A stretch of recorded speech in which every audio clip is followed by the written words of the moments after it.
জ্বালানিতে বরাদ্দ কমলেও প্রভাব পড়বে না ভোক্তায়, দাবি অর্থ উপদেষ্টার। শিক্ষা স্বাস্থ্যে বরাদ্দ নিয়ে হতাশা।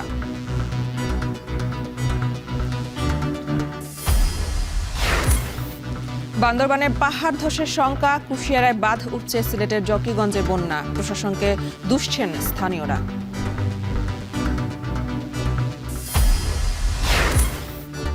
কোরবানির ঈদ ঘিরে ভারতীয় গরু ঢোকা নিয়ে শঙ্কা, কুমিল্লার খামারিদের সীমান্তে টহল ও নজরদারি বৃদ্ধি।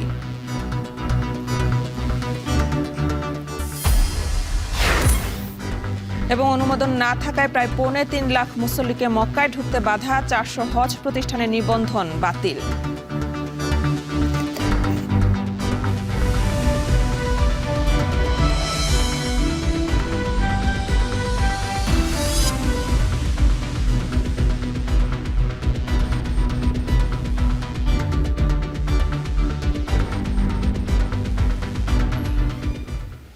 স্বাগত এখন বাজারের পুরো আয়োজন জুড়ে, সঙ্গে আছে আমি মেহেরিন অ্যানি। প্রস্তাবিত বাজেটে কমেছে পরিবহন ও যোগাযোগ খাতের বরাদ্দ। ৫ মন্ত্রণালয় ও বিভাগের বরাদ্দ কমেছে প্রায় ১২,০০০ কোটি টাকা। বরাদ্দ কম বিদ্যুৎ ও জ্বালানি খাতেও। তবে অর্থ উপদেষ্টা বলেছেন, বরাদ্দ কমলেও প্রভাব পড়বে না ভোক্তা পর্যায়ে। আরও জানাচ্ছেন রকিবুল রাহাত। স্বাচ্ছন্দ্যময় যাতায়াত নাগরিকের অন্যতম চাহিদা। একই সাথে অর্থনীতির গতি প্রকৃতি নির্ভরশীল যোগাযোগ অবকাঠামোর উপর। তাই বাজেটে পণ্যের দাম বাড়া বা কমার পরেই অনেকের আগ্রহের জায়গা যোগাযোগ ও পরিবহন খাতের বরাদ্দ নিয়ে। গুরুত্বপূর্ণ খাতটিতে ১১,৫৮৪ কোটি টাকা বরাদ্দ কমেছে প্রস্তাবিত বাজেটে। বাজেট বিশ্লেষণে দেখা যায়, পরিবহন ও যোগাযোগ খাতের ৫ বিভাগ ও মন্ত্রণালয়ের মধ্যে সবচেয়ে বেশি বরাদ্দ কমেছে রেলপথ মন্ত্রণালয়ে। গেল অর্থ বছরে ১৮,০৭২ কোটি টাকার বরাদ্দ এবার নেমে এসেছে ১১,৯৪৪ কোটিতে। এরপরই রয়েছে বেসামরিক বিমান চলাচল ও পর্যটন মন্ত্রণালয়ের। ৫,৬৯৫ কোটি থেকে বরাদ্দ কমে দাঁড়িয়েছে ২,৪৫৫ কোটিতে। সেতু বিভাগের বরাদ্দ গেল অর্থ বছরের তুলনায় কমেছে ১,২৯৬ কোটি টাকা। এছাড়া ৯৯১ কোটি টাকার বরাদ্দ কমেছে নৌ পরিবহন মন্ত্রণালয়ে। সব বিভাগে বাজেট কমলেও সামান্য বেড়েছে সড়ক পরিবহন ও মহাসড়ক বিভাগে। ৩৮,১৪৩ কোটি থেকে বেড়ে ৩৮,৪৯৬ কোটিতে উন্নীত হয়েছে বরাদ্দ। আমাদের দেশের অবকাঠামোগত বিষয়টা মোটামুটি একটা সুরাহা যদি হয়েও থাকে, কিন্তু পরিবহন ব্যবস্থার পরিস্থিতি আমাদের দেশে আসলে খুবই খারাপ। এবং এই ব্যাপারে বাজেট বরাদ্দ দিয়ে কী করা হবে আমি জানি না, কিন্তু বেশ কিছু নীতিগত বিষয়ে সরকারের এখানে কোনো কার্যকর ভূমিকা দেখতে পাচ্ছি না। বিগত আওয়ামী লীগ শাসনামলে বিদ্যুৎ খাতে সীমাহীন দুর্নীতির অভিযোগ রয়েছে। অন্তর্বর্তী সরকার আগেই আভাস দিয়েছিল বরাদ্দ কমার। ২০২৫-২৬ অর্থ বছরে বিদ্যুৎ ও জ্বালানি খাতে ৩০,৩১৭ কোটি টাকার বরাদ্দ কমে ২২,৫২০ কোটি টাকায় নেমেছে। এর মধ্যে বেশি কমেছে বিদ্যুৎ বিভাগে। ২৯,২৩০ কোটি থেকে প্রায় ৯,০০০ কোটি টাকা কমে বরাদ্দ দাঁড়িয়েছে ২০,৩৪২ কোটি টাকায়। তবে বাজেট কমলেও বিদ্যুতের দাম বাড়বে না বলে আশ্বস্ত করেছেন অর্থ উপদেষ্টা। নীতিগতভাবে আমরা বিদ্যুতের মূল্য আপাতত না বাড়ানোর সিদ্ধান্ত নিয়েছি। বিদ্যুৎ খাতে প্রদত্ত ভর্তুকির পরিমাণ ক্রমান্বয়ে হ্রাস করার লক্ষ্যে বিদ্যুৎ উৎপাদনের সার্বিক ব্যয় ১০% কমানোর পরিকল্পনা হাতে নেওয়া হয়েছে। শিল্প উন্নয়নের স্বার্থে এবং শিল্প উৎপাদন এবং শিল্প স্থাপনের স্বার্থে বিদ্যুৎ ও জ্বালানির বিষয়ে সরকারের কিন্তু অধিকতর মনোযোগ দিতে হবে এবং এটার একটা স্থায়ী সমাধান করতে হবে। এদিকে স্থানীয় সরকার ও পল্লী উন্নয়ন খাতের বরাদ্দ কমেছে প্রস্তাবিত বাজেটে। স্থানীয় সরকার বিভাগে গেল বছরের বরাদ্দ ছিল ৪৫,২০৫ কোটি টাকা। প্রস্তাবিত বাজেটে বরাদ্দ রাখা হয়েছে ৪২,৪৩৩ কোটি টাকা। পল্লী উন্নয়ন ও সমবায় বিভাগে গেল বছরের বরাদ্দ ছিল ১,৩৪৭ কোটি। এবার কমে হয়েছে ১,১০০ কোটি টাকা। পার্বত্য চট্টগ্রাম বিষয়ক মন্ত্রণালয়ের বরাদ্দ ১,৪০০ কোটি টাকা থেকে কমে দাঁড়িয়েছে ১,৩৬২ কোটি টাকায়। এই খাতে মোট বরাদ্দ ৪৭,৯৫২ কোটি থেকে ৪৪,৮৯৫ কোটি টাকায় নেমেছে। রকিবুল রাহাত, এখন, ঢাকা। স্বাস্থ্যই সকল সুখের মূল। যদিও সেই সুখের কথা ভুলে বাজেটে বরাদ্দ কমানো হয়েছে স্বাস্থ্য খাতে। শুধু কি স্বাস্থ্য, বরাদ্দ কমেছে কৃষিতেও। বিদেশি অর্থায়ন বন্ধ, দেশের বাইরে চিকিৎসা নিতে না পারার বাস্তবতায় এই অপ্রতুল বাজেট বেশ ভোগাবে এমন আশঙ্কা অর্থনীতিবিদদের। শিক্ষার বরাদ্দ নিয়ে হতাশা প্রকাশ করেছেন তারা। আরও জানাচ্ছেন মুজাহিদ শুভ।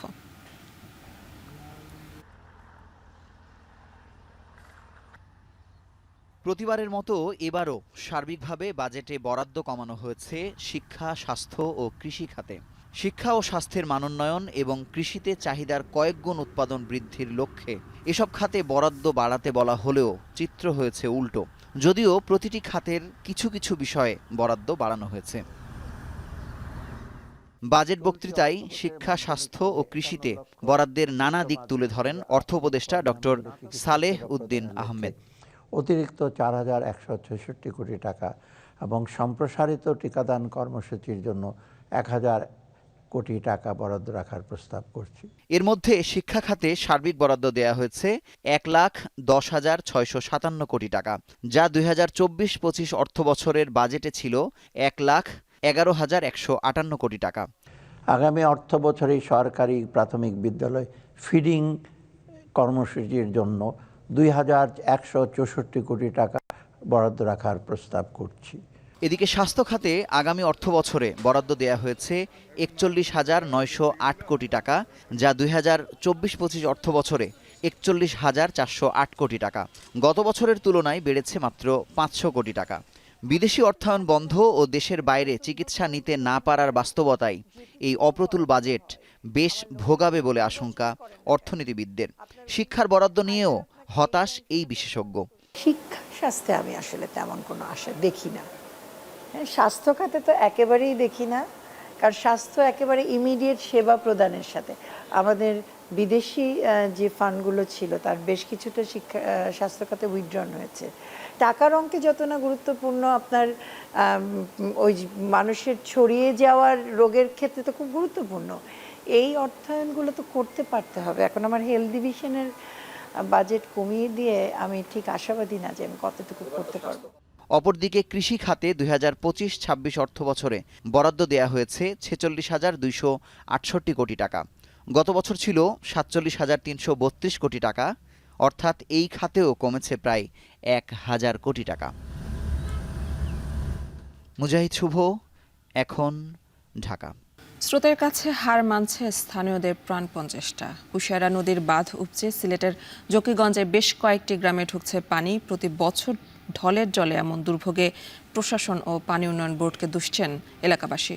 বিপদসীমার উপর দিয়ে কুশিয়ারার পানি বইছে এমন যুক্তি দেখিয়ে দায় সেরেছে পানি উন্নয়ন বোর্ড। আর স্থানীয় প্রশাসনের দাবি, বন্যা মোকাবেলায় নেওয়া হয়েছে সব প্রস্তুতি। সন্দীপন শুভর প্রতিবেদনে বিস্তারিত ছবি তুলেছেন সেলিম মিয়া। উজানের ঢল এবং ভারী বৃষ্টিপাতের ফলে সৃষ্ট প্লাবন থেকে বাঁচতে আপ্রাণ চেষ্টা করছেন জকিগঞ্জ উপজেলার সদর ইউনিয়নের রাড়াই গ্রামবাসী। শুধু রাড়াই গ্রাম নয়, বরং সদর ইউনিয়নের মমিনপুর, মানিকপুর, পলাহাট সহ মোট 20টি গ্রামে ঢুকেছে বানের পানি। চরম দুর্ভোগে পড়েছেন এলাকার হাজার হাজার মানুষ। বর্তমানে আমরা রাস্তাঘাট, বাড়িঘরের অনেক পানি ঢুকে গেছে। যারা নিচু অবস্থায় বাড়ি আছে তাদের বাড়িঘরে পানি ঢুকে গেছে। এই জায়গাটায় ভাঙ্গে এবং যখন কন্ট্রাক্টর আসে তখন নিচে থেকে মাপটানে দেওয়ার সময় এটারে আরো কমাইয়া দেয়। এই এলাকার খুবই ভয়ঙ্কর অবস্থা। আমরা স্কুল কলেজ সবকিছু ডুবে গেছে, এর বাদে আমাদের বাড়িঘর ডুবে গেছে, আমাদের অনেক কষ্ট হচ্ছে। আমরা 2022 থেকে এটা আমরা ধারাবাহিক একটা রুটিনের মধ্যে পরিণত হয়েছে। মানুষ বাড়িঘর ছাড়িয়া মানুষ বাড়া গিয়া আছে। এখন আমরা ওই বাজুত আছি, আমরা বানচান দিয়ার খুব কষ্ট আমরা আছি রাখা। হঠাৎ বানের জলে তলিয়ে যাওয়া গ্রামবাসীর অভিযোগ, পানি উন্নয়ন বোর্ড সহ সংশ্লিষ্টদের অবহেলায় প্রতি বছর ভারী বৃষ্টিপাত এবং উজানের ঢলে বন্যায় প্লাবিত হয় উপজেলার প্রায় অর্ধশত গ্রাম। গাঁওয়েলায় চান্দা তুলিয়া 500, 1000, 2000, 5000 দেশ বিদেশি সারা মিলিয়া। আর দয়া করে পানি উন্নয়ন বোর্ডে কইও আমরা রারাই গাঁও আর ব্যবসা তাইতা না। সবচেয়ে বড় প্রবলেম হয়েছে পানি উন্নয়ন বোর্ডের যে কার্যকলাপ যেগুলো, এগুলো আবার সব দুর্নীতি আর সময় মতো কাজ করে না। এক মাসে এসা 2 থেকে 1 ঘন্টা কাজ করে, এরপরে তারা চলে যায়। বৃষ্টির দিনে আবার এসা ব্লকে কাজ লাগে, তারপরে বলে যে বৃষ্টির জন্য আমরা পারি নাই। তবে পানি উন্নয়ন বোর্ড বলছে সুরমা ও কুশিয়ারার পানি বিপদসীমার ওপর দিয়ে প্রবাহিত হওয়ায় বেশ কয়েকটি বাঁধ উপচে বন্যার সৃষ্টি হয়েছে। জকিগঞ্জ, কানাইঘাট এবং বিয়ানীবাজার এলাকায় কুশিয়ারা নদীর পানি উপচে লোকালয়ে কিছুটা পানি প্রবেশ করছে এবং বন্যা পরিস্থিতির সৃষ্টি হয়েছে। তবে ভারতে যেহেতু বৃষ্টিপাত কমে যাচ্ছে, তো আশা করা যায় আগামী 2 থেকে 3 দিনের মধ্যে বন্যা পরিস্থিতির কিছুটা উন্নতি হবে। এদিকে জকিগঞ্জ উপজেলার বিভিন্ন গ্রাম এবং পৌর এলাকায় পানিবন্দী মানুষের দুর্দশা লাঘবে এবং স্থায়ী বন্যা পরিস্থিতি মোকাবেলায় 57টি আশ্রয় কেন্দ্র প্রস্তুত রাখা হয়েছে। বিপদসীমার উপর দিয়ে পানিটা প্রবাহিত হচ্ছে, বিভিন্ন জায়গায় পানি উপচে কিছু পানি ঢুকতেছে এবং অতিবৃষ্টির কারণে কিছু জায়গায় জলাবদ্ধতা তৈরি হয়েছে। আমাদের 57টি আশ্রয়কেন্দ্র প্রস্তুত আছে, শুকনো খাবার রয়েছে এবং যে কেউ, আমাদের কন্ট্রোল রুম খোলা আছে, যে কোনো পরিস্থিতিতে যে কেউ আমাদের সহযোগিতা পাবেন। এছাড়াও জেলার যে কোনো উপজেলায় বন্যা পরিস্থিতির অবনতি ঘটলে উদ্ধার কার্যক্রম এবং ত্রাণ সহায়তা প্রদানে জেলা প্রশাসনের সার্বিক প্রস্তুতি রয়েছে বলে জানান সিলেটের জেলা প্রশাসক। একই সাথে জেলায় প্রস্তুত রাখা হয়েছে মোট 587টি আশ্রয় কেন্দ্র। এরকম বর্ষণ অব্যাহত থাকে, সেক্ষেত্রে যদি বন্যা একটু দীর্ঘ সময় থাকে অথবা পানি দীর্ঘ সময় ওয়াটার লগিং হয়ে থাকে, সেটার ক্ষেত্রে আমরা আমাদের যে আশ্রয় কেন্দ্র আছে সেগুলোর মাধ্যমে সেবা দেওয়ার চেষ্টা করব। আর যারা নিজ নিজ জায়গায় থাকবে তাদেরকে আমরা ত্রাণ পৌঁছে দেওয়ার জন্য পর্যাপ্ত জলযান এবং স্বেচ্ছাসেবী প্রস্তুত রেখেছি। পানি উন্নয়ন বোর্ডের তথ্য মতে সিলেটের 11টি পয়েন্টের মধ্যে মোট 4টি পয়েন্টে সুরমা ও কুশিয়ারা নদীর পানি বিপদসীমার উপর দিয়ে প্রবাহিত হচ্ছে। এছাড়াও বাকি 6 থেকে 7টি পয়েন্টের পানিও বিপদসীমা ছুঁই ছুঁই করছে। কুশিয়ারা নদীর পানি এখন বিপদসীমার উপর দিয়ে প্রবাহিত হচ্ছে এবং দানবের রূপ নিয়েছে এই কুশিয়ারা। জকিগঞ্জ ইউনিয়নের বেশ কয়েকটি গ্রাম ইতোমধ্যেই প্লাবিত হয়েছে। রাড়াই গ্রামের এই বাঁধটি ভেঙে যাওয়ায় প্লাবনের মুখে পড়েছে হাজার হাজার পরিবার। পানি উন্নয়ন বোর্ডের গাফিলতি এবং স্থানীয় প্রশাসনের কর্তব্যহীনতাই এর প্রধান কারণ হিসেবে বলছেন স্থানীয় জনগণ। সন্দীপন শুভ, এখন জকিগঞ্জ, সিলেট। কোরবানি ঈদ ঘিরে কুমিল্লার 2.5 লাখের বেশি পশু লালন পালন করেছেন 36,000 খামারি। তবে প্রাকৃতিক বিপর্যয় ও গোখাদ্যের সংকট মোকাবিলা করা খামারিদের শঙ্কা ভারতীয় গরুর অনুপ্রবেশ। খামারিদের আশ্বস্ত করে বিজিবি বলছে, সীমান্তে গরু চোরাচালানের সম্ভাব্য পথে বাড়ানো হয়েছে টহল ও গোয়েন্দা নজরদারি। মাসুদ আলমের প্রতিবেদনের বিস্তারিত, ক্যামেরায় ছিলেন বাসির আহমেদ। শারীরিক প্রতিবন্ধকতা মোকাবিলা করে কুমিল্লার বুড়িচঙ্গের মিথিলাপুরে হুমায়ুন কবির গড়ে তুলেছেন গরুর খামার। অনেকটা ধারদানা করে শুরু করা খামারে এবার রয়েছে কোরবানিতে বিক্রয়যোগ্য দেশি, শাহিওয়াল ও পাকড়া জাতের 11টি মাঝারি সাইজের গরু। খামারটাকে একটু বড় করা, যেমন আমি বায়োগ্যাস করছিলাম, তো এই ট্রেনিং করছি যুব উন্নয়ন থেকে, ওনারা ভালো ট্রেনিং দিচ্ছেন, আবার ঋণ দিতে বলছে ওনারা 1 লাখ টাকা। জেলায় অন্তত 20,000 খামারি কোরবানির ঈদ ঘিরে স্বপ্ন বুনেছেন। প্রান্তিক খামারিদের পাশাপাশি বাণিজ্যিকভাবে গড়ে ওঠা প্রায় 16,000-এর বেশি খামারে পশু মোটাতাজা করা হয়েছে। তবে কোরবানির আগ মুহূর্তে সীমান্ত দিয়ে ভারতীয় গরু অনুপ্রবেশের যে প্রবণতা রয়েছে, খামারিরা বলছেন 24-এর বন্যার মতো ভয়াবহ প্রাকৃতিক বিপর্যয়, গোখাদ্যের সংকট মোকাবিলা করে লাভের আশায় পশু লালন পালন করেছেন তারা। খাদ্য সংকটের কারণে এবছর আমরা মাত্র 120টা গরু রেডি করতে পারছি। তো এটা হচ্ছে যে দেখা গেছে যে আমাদের একটা সমস্যার কারণ, আর এই সমস্যার কারণে দেখা গেছে যে আমাদের উৎপাদন খরচটা অনেক বেশি হয়ে গেছে। 400 কেজি পর্যন্ত 500 টাকা, 400 থেকে 500 কেজি পর্যন্ত 530 টাকা, আর 500 কেজির উপরে সার বলদ উভয়গুলো হচ্ছে আলোচনা সাপেক্ষে, তবে স্কেল করে ধারণা নিয়ে মাপ দিয়ে নিতে পারবে। জেলা প্রাণী সম্পদ অধিদপ্তর বলছে, কোরবানির পশু পালনে স্বয়ংসম্পূর্ণ হওয়ায় ভারতীয় পশু অনুপ্রবেশ ঠেকাতে নির্দেশনা রয়েছে। বিজিবির পক্ষ থেকেও চোরাচালান বন্ধে বাড়ানো হয়েছে অতিরিক্ত টহল ও গোয়েন্দা নজরদারি। বড় বড় বাজারগুলোতে আমরা আমাদের ভেটেরিনারি মোবাইল মেডিকেল টিম আমাদের থাকবে এবং আমরা যেই জেলা সমন্বয় সভার মিটিং হয়েছে সেখানে আমরা বলেছি যেন মেডিকেল টিম বসার জন্য ব্যবস্থা করে দেয়, এটা ইজারাদারকে নির্দেশ দেওয়া হয়েছে। যেসব অঞ্চলে সম্ভাব্য আপনার গরু চোরাচালান হতে পারে সেই সব এলাকাতে আমরা আমাদের নজরদারি বৃদ্ধি করা, টহল নজরদারি বৃদ্ধি করা এবং হচ্ছে পাশাপাশি অতিরিক্ত এলাকাগুলোকে মার্কিং করে গোয়েন্দা নজরদারির আওতার মধ্যে আমরা নিয়ে এসেছি। কুমিল্লায় এবার কোরবানিতে চাহিদা রয়েছে 2,37,586 পশুর, বিপরীতে 36,074টি ছোট বড় খামারি উৎপাদন করেছেন 2,60,752 পশু। মৌসুমের শুরুতে প্রাকৃতিক বিপর্যয়, বন্যায়, খাদ্য সংকটের পরেও কিছুটা লাভের আশায় এবার চাহিদার তুলনায় বেশি পশু উৎপাদন করেছেন খামারিরা।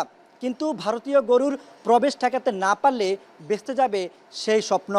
তাই প্রশাসনকে ব্যবস্থা নেওয়ার অনুরোধ খামারিদের। মাসুদ আলম, এখন কুমিল্লা। এদিকে কুমিল্লার খামারিদের মতন শঙ্কায় নওগাঁর চামড়া ব্যবসায়ীরাও। তাদের দুশ্চিন্তা ঈদ সামনে রেখে লবণের দাম বাড়া। 50 কেজির বস্তায় লবণের দাম বেড়েছে 150 থেকে 200 টাকা। অন্যদিকে গেল 5 বছরে ট্যানারি মালিকদের কাছে ব্যবসায়ীদের পাওনা প্রায় 5 কোটি টাকা। সব মিলিয়ে অর্থ সংকটে চামড়া সংগ্রহ নিয়ে বিপাকে রয়েছেন তারা। নওগাঁ প্রতিনিধি আব্বাস আলীর পাঠানো প্রতিবেদনে বিস্তারিত। নওগাঁ শহরের গোস্তহাটির মোড়ের পাশের চামড়াপট্টি। পবিত্র ঈদুল আজহা ঘিরে চামড়া ব্যবসায়ীদের হাঁক ডাকে মুখর হওয়ার কথা থাকলেও এবার নেই কোনো প্রস্তুতি। চলতি বছর লবণযুক্ত প্রতি বর্গফুট গরুর চামড়া 5 টাকা ও ছাগলের চামড়া 2 টাকা বাড়িয়েছে সরকার। তবে সরকার নির্ধারিত এই দামে খুশি নন ব্যবসায়ীরা। জানান, জেলায় ছোট বড় 150 জন চামড়া ব্যবসায়ী থাকলেও কয়েকজন ট্যানারি মালিকদের কাছে জিম্মি প্রায় সবাই। এছাড়া 50 কেজির লবণের বস্তা 150 থেকে 200 টাকা পর্যন্ত দাম বাড়ায় লাভ নিয়ে দুশ্চিন্তায় রয়েছেন তারা। বিগত 15 সালের যে সব টাকা পয়সা ঢাকাতে আমাদের পড়ে আছে, এই সব টাকাগুলো এখনো পাচ্ছি না। তো এই কিছু কিছু পাই, মাঝে মধ্যে 5-10 হাজার টাকা পাঠাই দেয়। তো এই টাকাতে আসলে কিছু হয় না। চামড়া কিনে এরা ঢাকাতে মাল দেওয়ার পরে বাকি টাকাগুলো না পাওয়াতে এরা বিভিন্ন সমস্যায় পড়ে ব্যবসাটা প্রায় এখন বন্ধ। সব সময় আমার তো লাভটা থেকে না, কিন্তু সারা বছর যেরকম বাজারটা ভালো থাকে, কিন্তু ঈদে যায় বাজারটা ওরকম ভালো থাকে না। পাওনা আমরা সব সময় থাকি, কোরবানি আসলে মোটামুটি কভার হয়, কিন্তু একেবারে ক্লিয়ার আমরা এই পর্যন্ত হইতে পারিনি। লবণের দাম 600 টাকা ছিল, সেখান থেকে লেগে গেছে 800 টাকা। আবার শুনতেছি আরও বাড়াবে। তো এরকম করে যদি কষ্ট বেশি পড়ে যায়। আগে 25টি গুদাম থাকলেও এখন তা কমে দাঁড়িয়েছে মাত্র 3টিতে। ব্যবসায়ীদের অভিযোগ, প্রান্তিক ব্যবসায়ীদের সুযোগ সুবিধা বাড়ানো গেলে এই শিল্প আরও এগিয়ে যাবে। গেল 5 বছরে ট্যানারি মালিকদের কাছে ব্যবসায়ীদের প্রায় 5 কোটি টাকা বকেয়া জমেছে বলেও দাবি করেন তারা। সঠিকভাবে লবণ হয়, যেমন আমরা সংরক্ষণ করে লবণ দিতে পারি, আমরা ক্রয় করতে পারি, ট্যানারি মালিকদের কাছে আমরা বিক্রি করতে পারি এবং আমরা যেন টাকা পাই। আমরা যদি ব্যবসায়ীরা যদি এভাবে লুজার হতে থাকে প্রতি বছর, তাহলে তো চামড়া সংরক্ষণ করার লোক থাকবে না। আপনি দেশের সম্পদ বাঁচান মিটিং করবেন আর বলবেন বাঁচান, দেশের সম্পদ বাঁচবে না। এরই মধ্যে জেলার 6টি মাদ্রাসায় চামড়া প্রক্রিয়াজাতকরণের বিষয়ে জানানো হয়েছে। এছাড়াও বিনামূল্যে লবণ সরবরাহের বিষয়েও তদারকির কথা জানান জেলা প্রশাসক। চামড়া সংগ্রহ করতে গিয়ে যখন দেরি হয়ে যায়, মধ্যবর্তী সময়ে চামড়াগুলো পছন্দ হবে। ইনশাল্লাহ এটা আমাদের হবে না। আমরা প্রয়োজনে ঈদের আগে আবারও জনগণকে সচেতন করার জন্য মাইকিংয়ের ব্যবস্থা করব। পাশাপাশি বিনামূল্যে যে লবণটা সরবরাহ করা হবে সেটা যদি সঠিকভাবে ব্যবহার করা হয়। এবছর 2 লাখ চামড়া প্রস্তুতের আশা ব্যবসায়ীদের। এই শিল্পকে টিকিয়ে রাখতে বকেয়া পরিশোধ সহ সরকারের নজরদারি বাড়ানোর দাবি সংশ্লিষ্টদের। এখন নওগাঁ। রাজধানীর শাহজাহানপুরের সড়ক দুর্ঘটনায় মতিঝিল থানার এসআই কামরুল ইসলাম নিহত হয়েছেন। সোমবার রাত 8:15টার দিকে এই দুর্ঘটনা ঘটে। পুলিশ জানায়, এসআই কামরুল ইসলাম নিজ বাসাবো সবুজবাগ থেকে মোটরসাইকেলের কর্মস্থল মতিঝিল যাচ্ছিলেন। পথে শাহজাহানপুর পৌঁছালে তাকে পেছন থেকে একটি বাস চাপা দেয়। স্থানীয়রা তাকে হাসপাতালে নিলে চিকিৎসক মৃত ঘোষণা করে। এ ঘটনায় বাস চালককে আটক করেছে পুলিশ। রাত 12:30টায় রাজারবাগ পুলিশ লাইন কেন্দ্রীয় মসজিদে তার জানাজা অনুষ্ঠিত হয়। নিহত পুলিশ সদস্যের বাড়ি নেত্রকোনার সদর উপজেলার নাগরায়।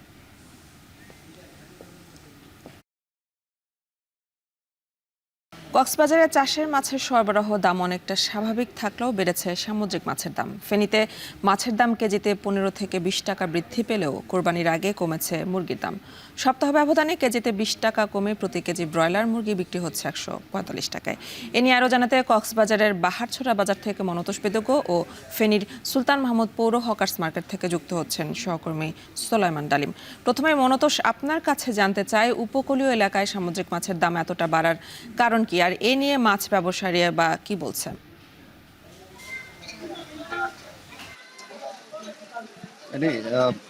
মূলত সমুদ্রে মাছ ধরার উপরে 58 দিনের যে নিষেধাজ্ঞা গত 15 এপ্রিল শুরু হয়েছিল, সেই নিষেধাজ্ঞাটি এখনো চলছে এবং আগামী 11 জুন এই নিষেধাজ্ঞাটি শেষ হবে। এর বাইরে গত কয়েকদিন ধরে কক্সবাজারে বৈরী আবহাওয়া বিরাজ করছে, ভারী বৃষ্টিপাত হচ্ছে কয়েকদিন ধরে টানা।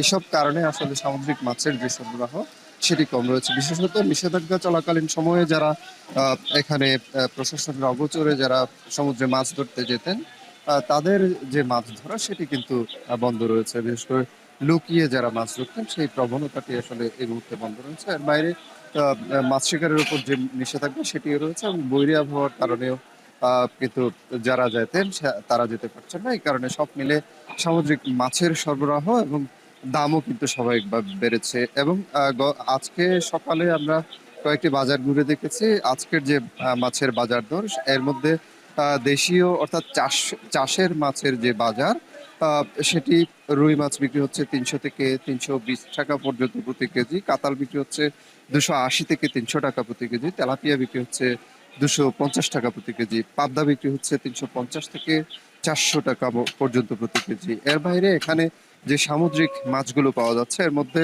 বাইলা বিক্রি হচ্ছে 450 থেকে 500 টাকা প্রতি কেজি, লইট্টা বিক্রি হচ্ছে 250 টাকা প্রতি কেজি, পোয়া মাঝারি আকারের যে পোয়া সেটি বিক্রি হচ্ছে 300 টাকা প্রতি কেজি। এর বাইরে এখানে বিভিন্ন আকারের আসলে কোরাল মাছের দেখা পাওয়া যাচ্ছে। এটি আকার ভেদে বিক্রি হচ্ছে 750 থেকে 800 টাকা প্রতি কেজি। এবং এখানে রূপচাঁদার সরবরাহ আমরা দেখতে পাচ্ছি। রূপচাঁদা বিক্রি হচ্ছে 1100 থেকে 1500 টাকা পর্যন্ত প্রতি কেজি এবং সুরমা বিক্রি হচ্ছে 280 থেকে 380 টাকা পর্যন্ত প্রতি কেজি। কালো চাঁদা বিক্রি হচ্ছে 280 থেকে 350 টাকা পর্যন্ত প্রতি কেজি এবং ছুরি বিক্রি হচ্ছে 300 টাকা প্রতি কেজি। এর বাইরে বিভিন্ন মাছ আমরা দেখছি, মলা দেখতে পাচ্ছি, কাচকি, চাপিলা, এসব মাছের সরবরাহ রয়েছে। এবং এর মধ্যে মলা বিক্রি হচ্ছে 300 টাকা প্রতি কেজি, কাচকি বিক্রি হচ্ছে 300 টাকা প্রতি কেজি, চাপিলা বিক্রি হচ্ছে 160 টাকা প্রতি কেজি। এবং কিছু বাজারে খুব অল্প পরিমাণে ইলিশের সরবরাহ আমরা দেখেছি। বিশেষ করে 1 কেজির বেশি ওজনের যে ইলিশ সেটি কিন্তু 2100 থেকে 2200 টাকা পর্যন্ত প্রতি কেজি বিক্রি হচ্ছে এবং 700 থেকে 800 গ্রাম ওজনের যে ইলিশ সেটি 1600 থেকে 1700 টাকা পর্যন্ত কিন্তু গতকাল পর্যন্ত বিক্রি হচ্ছে। এবং আজকের যে মাছ বাজার, আমরা এখন পর্যন্ত দেখছি যে মাছের বাজার পুরোপুরি জমে উঠেছে। যেহেতু বৃষ্টি হচ্ছে, ক্রেতার সংখ্যা এই মুহূর্তে কম রয়েছে, তবে বিক্রেতারা তাদের পসরা সাজিয়ে বসে আছেন। এই ছিল কক্সবাজারের মাছ বাজারের সবশেষ।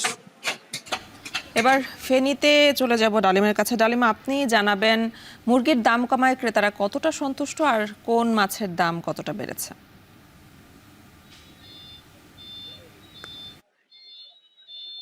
ঈদুল আজহার আর অল্প কয়েকদিন বাকি। এই পরিস্থিতিতে বাজারে আমরা এসে যেটি দেখেছি যে ব্রয়লার মুরগির দাম কিছুটা কমেছে গত সপ্তাহের চাইতে। আজকের বাজারে ব্রয়লার মুরগি বিক্রি হচ্ছে 140 থেকে 45 টাকায়, যেটি গত সপ্তাহে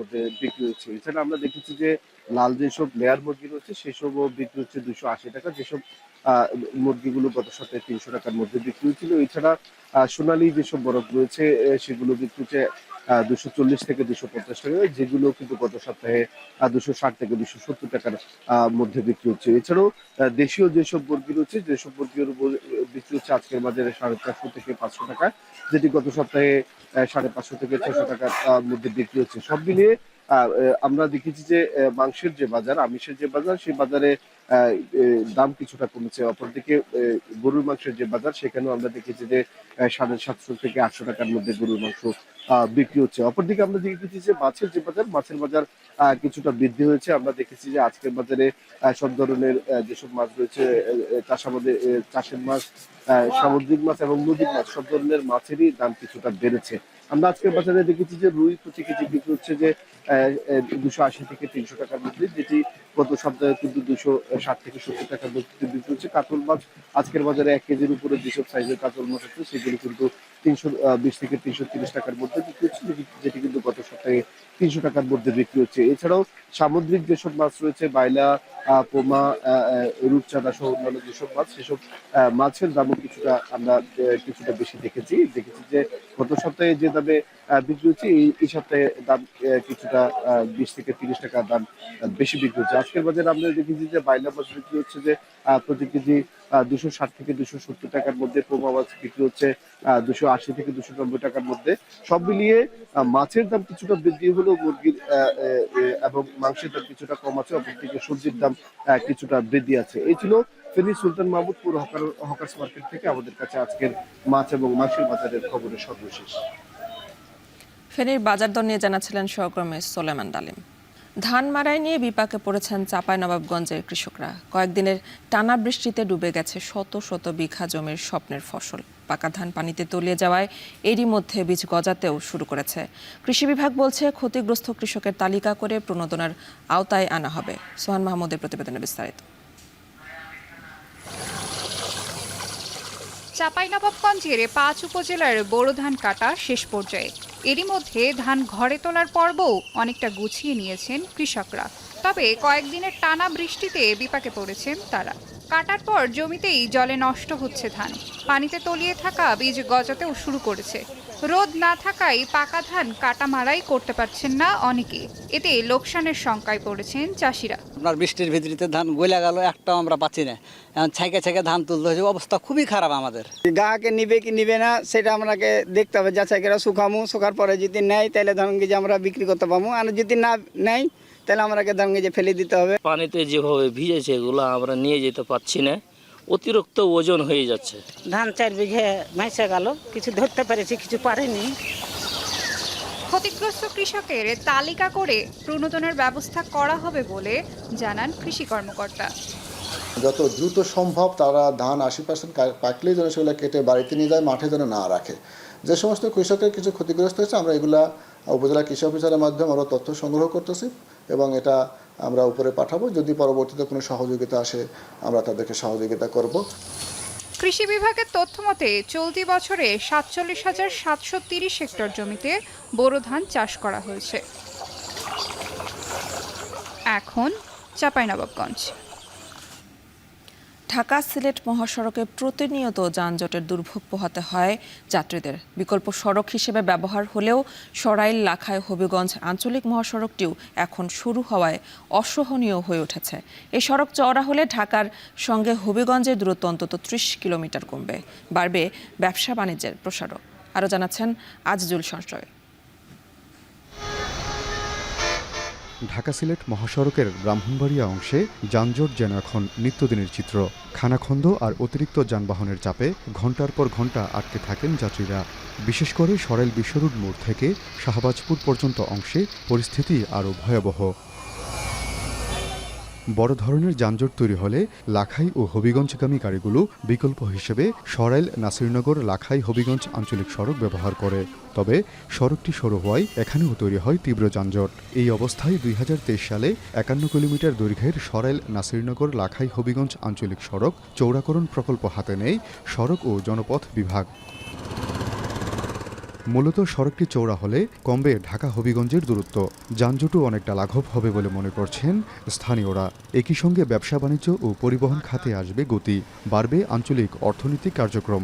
বর্তমানে বিশ্ব রুট থেকে যে যানজটের সৃষ্টি হয়েছে এটা আশুগঞ্জ থেকে নিয়ে আপনার ওদিকে শাহবাজপুর পর্যন্ত বিস্তৃত। ব্রিজ একটা এটা অনেক চিপা, এটা ব্রিজটা আসতে গেলে নিজেরই বই লাগে, ব্রিজ পড়া যায়। 40 মিনিটে যাওয়ার কথা, এখানে আপনার প্রায় 2 ঘন্টা লাগে রাস্তার মধ্যে। একটা গাড়ি ক্রসিং করতে কষ্ট হয়ে যায়। প্রকল্প হাতে নিয়েছে, ওই প্রকল্পটা এখন পর্যন্ত কোনো কাজ হচ্ছে না এবং তার কাজের কোনো দ্রুত গতিতে আমরা দেখতে পাচ্ছি না। হবিগঞ্জের সাথে ঢাকা যোগাযোগ অত্যন্ত ভালো এবং সহজ হবে। এই আমাদের ঢাকা সিলেট মহাসড়কের উপর চাপ অনেকটা কমে আসবে যদি এটা পরিণাম উন্নীত হয়। সরাইল অংশের 25 কিলোমিটার নির্মাণে ব্যয় ধরা হয়েছে 335 কোটি টাকা। হবিগঞ্জ অংশে 26 কিলোমিটার সড়ক নির্মাণ ও ভূমি অধিগ্রহণে ব্যয় 680 কোটি টাকা। তবে দরপত্র আহ্বানের 1 বছরেও চূড়ান্ত হয়নি ঠিকাদার নিয়োগ। এতে থেমে আছে প্রকল্প বাস্তবায়নের কাজ। দরপত্র মূল্যায়ন সহ দাপ্তরিক অন্যান্য কাজের কারণে নির্মাণ কাজ শুরুতে বিলম্ব হচ্ছে বলে জানায় সড়ক বিভাগ। রাস্তাটির প্রশস্ততা 5 পয়েন্ট আছে, 5.5 প্রায় 18 ফিট। আর যদি এটা বর্তমান যে টেন্ডার করা হয়েছে এটাতে 10.3 প্রায় 25 ফুটের কাছাকাছি ধরা হয়েছে। এতে অতি সহজে যদি কোনো প্রবলেম হয় ঢাকা সিলেট 4 লেনে, তাহলে এই রাস্তা বিকল্প হিসেবে ব্যবহার করে মানুষ আপনার এই সিলেটে যাতায়াত করতে পারবে এবং সময়ও কমবে। দরপত্র আহ্বান করা হয়েছে এবং দরপত্র প্রক্রিয়াধীন আছে।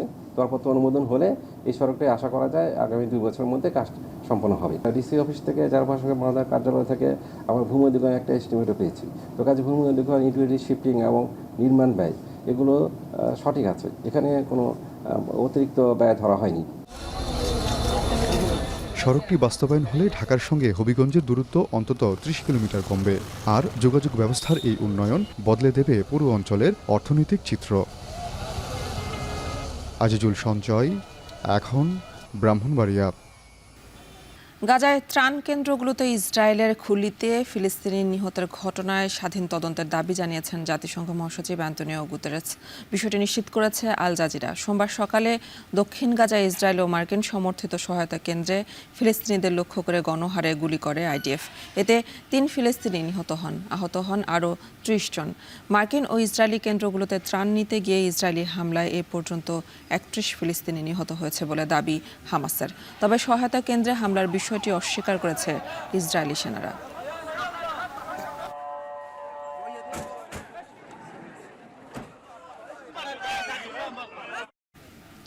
পবিত্র হজ শুরুর আগেই 3.25 লাখ অনুমোদনহীন মুসল্লির মক্কায় প্রবেশ আটকে দিল সৌদি আরব। নির্দেশনা অমান্য করায় 23,000 সৌদি নাগরিককে শাস্তি এবং 400 হজ প্রতিষ্ঠানের নিবন্ধন বাতিল করেছে কর্তৃপক্ষ। এরই মধ্যে বিধি মেনে হজ পালনে মক্কায় প্রবেশ করেছেন 14 লাখের বেশি মুসল্লি। আরও জানাচ্ছেন নুজহাত কামাল।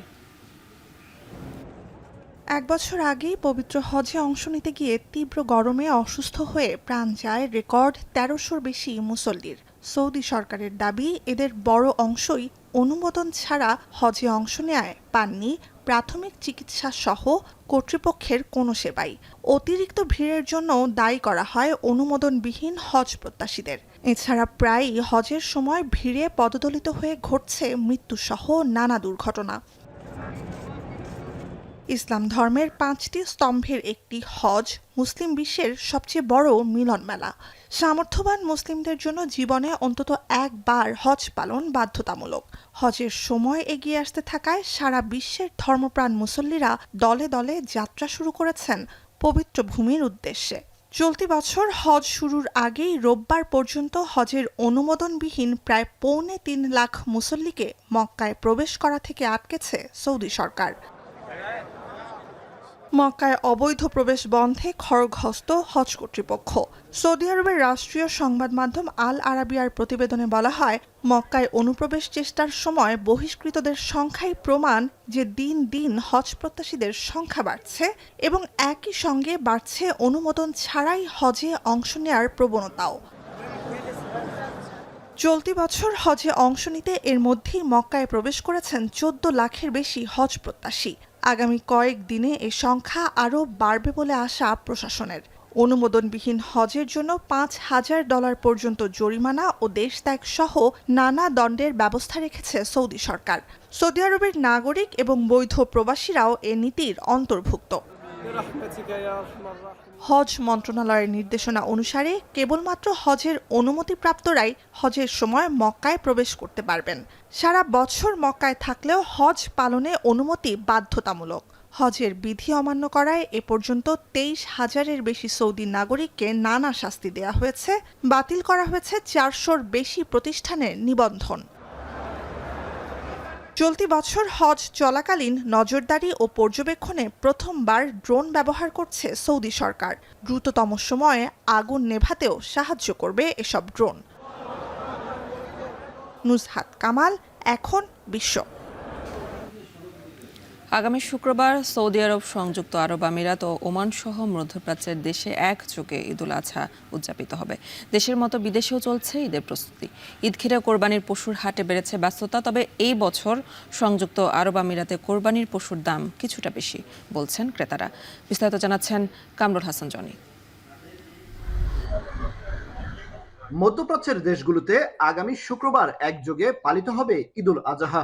শেষ সময়ে কোরবানির পশুর হাটে চলছে দর কষাকষি। পছন্দের কোরবানির পশু কিনতে স্থানীয়দের পাশাপাশি বাজারে ঘুরছেন প্রবাসী বাংলাদেশিরাও। দুবাইয়ের স্থায়ী পশুর হাটে আনাগোনা বেড়েছে ক্রেতাদের। এই হাটে দেশটির শারজা, আজমান সহ বিভিন্ন প্রদেশ থেকে ক্রেতারা ছুটে আসছেন।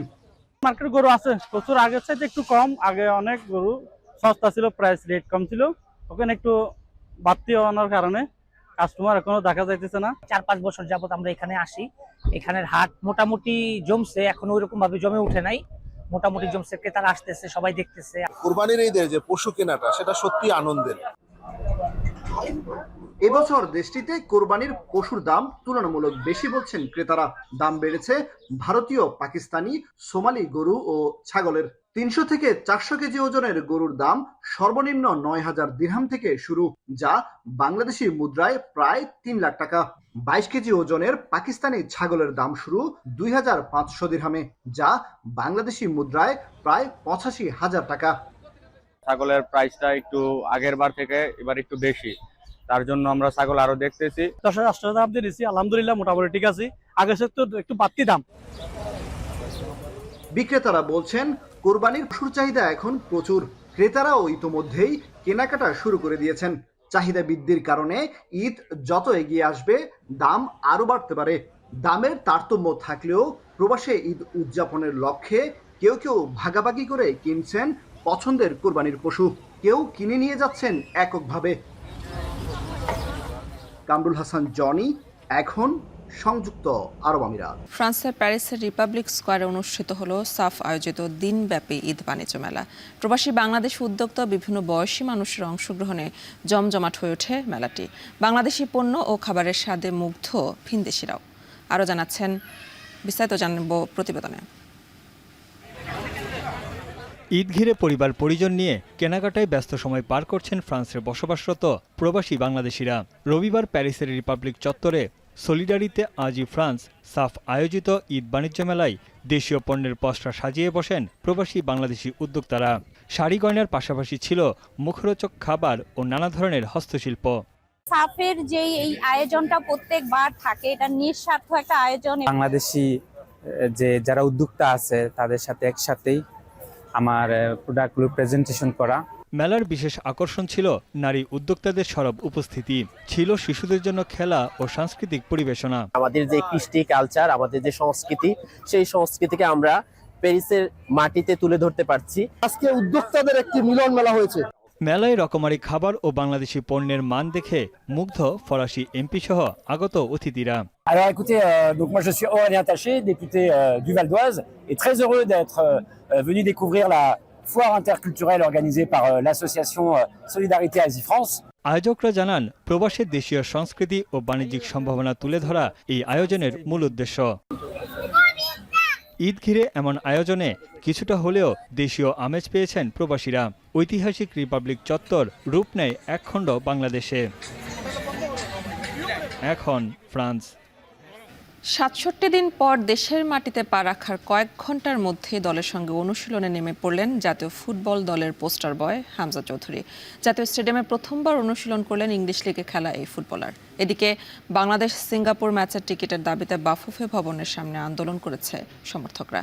আরও জানাচ্ছেন ওয়াসিউল হক পান্থ। ৬৭ দিন পর আবারও দেশের মাটিতে পা রাখেন হামজা চৌধুরী। বিমানবন্দর থেকে সোজা ছুটে যান টিম হোটেলে, যোগ দেন জাতীয় দলের ক্যাম্পে।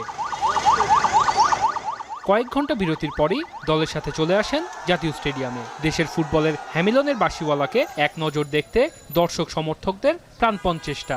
যদিও কোচ হেভিয়ার ক্যাব্রেরার উদ্ভাবন ক্লোজ ডোর অনুশীলনে গণমাধ্যম কর্মীদেরই যেখানে ভেতরে ঢোকার অনুমতি নেই, সেখানে দর্শকদের গেট ধরে দাঁড়িয়ে থাকা ছাড়া কী বা করার আছে।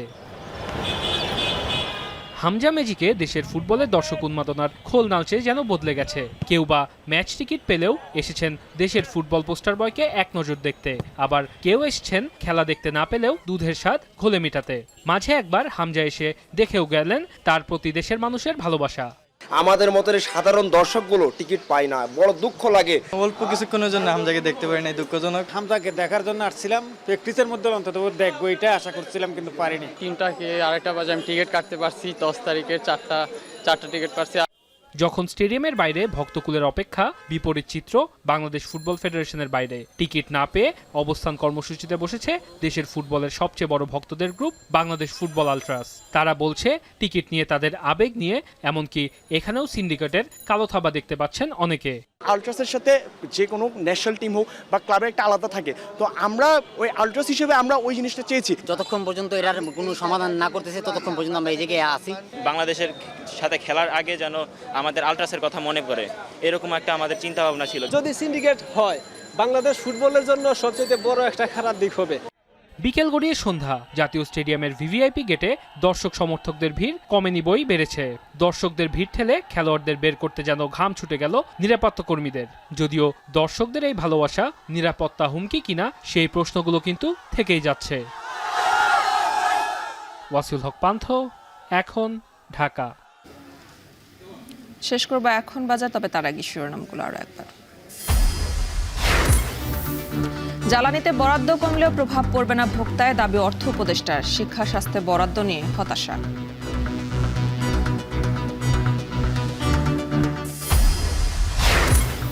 বান্দরবানে পাহাড় ধসের শঙ্কা, কুশিয়ারায় বাঁধ উপচে, সিলেটের জকিগঞ্জে বন্যা, প্রশাসনকে দুষছেন স্থানীয়রা।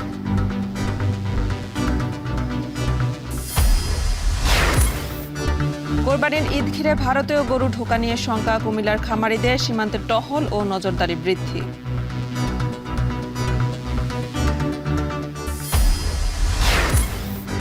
এবং অনুমোদন না থাকায় প্রায় 3.25 লাখ মুসল্লিকে মক্কায় ঢুকতে বাধা, 400 হজ প্রতিষ্ঠানে নিবন্ধন বাতিল।